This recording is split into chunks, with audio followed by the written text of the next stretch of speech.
আজ আমি দেখাবো সকলের ভীষণ পছন্দের লাউ শাক চচ্চড়ি।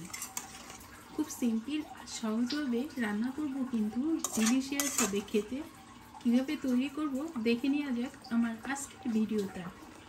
আসুন শুরু করা যাক। কিছু সবজি পছন্দ মতো কেটে নিয়েছি। কিছু লাউ শাক কেটে ধুয়ে পরিষ্কার করে রেখেছি। প্যানে তেল গরম করতে বসিয়ে দিয়েছি। এর ভিতরে কিছু বড়ি ভেজে নেব। বড়িগুলো তুলে নিচ্ছি।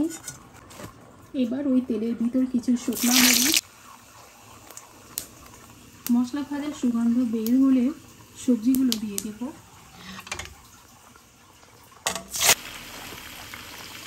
সবজিটা দেওয়ার পরে এবার ফোড়নের সাথে একটু 2 মিনিটের মতো কষিয়ে নেব।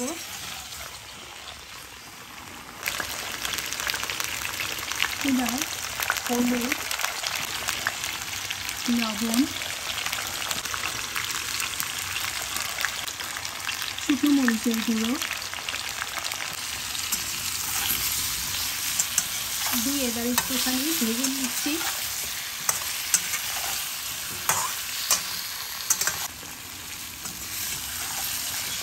সবজিটা আমার ভেজে নেওয়া হয়ে গিয়েছে।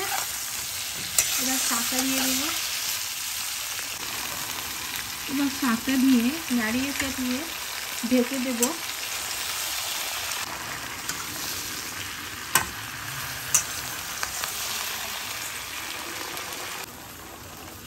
এবার শাকের ভিতর অল্প পরিমাণ একটু জল দিয়ে দেব। এবার ভেজে রাখা বড়িগুলো দিয়ে দেব। আমার একটু হলুদ কম মনে হচ্ছে, তবে একটু হলুদ দিয়ে দেব আর একটু লবণ।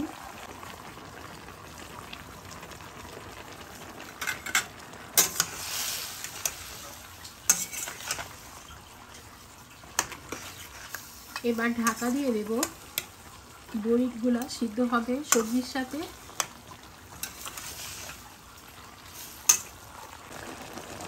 ঢাকাটা খুলে নাড়িয়ে এখন দেখি কি অবস্থা হলো। সবজি গলে গিয়েছে, সব সবজিগুলোই গলে গিয়েছে, বড়িটাও গলে গিয়েছে, ভেঙে যাচ্ছে চাপ দিলে। তো এবার দেবো চিনি।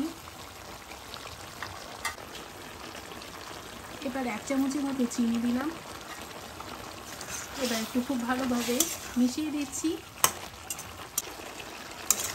চিনিটা দেওয়ার পরে একটুখানি রেখে নাড়িয়ে চাড়িয়ে তৈরি করে নিলাম সুস্বাদু লাউ শাকের চচ্চড়ি। রেসিপিটা কেমন লাগলো কমেন্ট করে জানাতে ভুলবেন না। সবাই খুব ভালো থাকুন, সুস্থ থাকুন। দেখা হচ্ছে পরবর্তী একটা রেসিপির সাথে। আজ এই পর্যন্ত, বাই।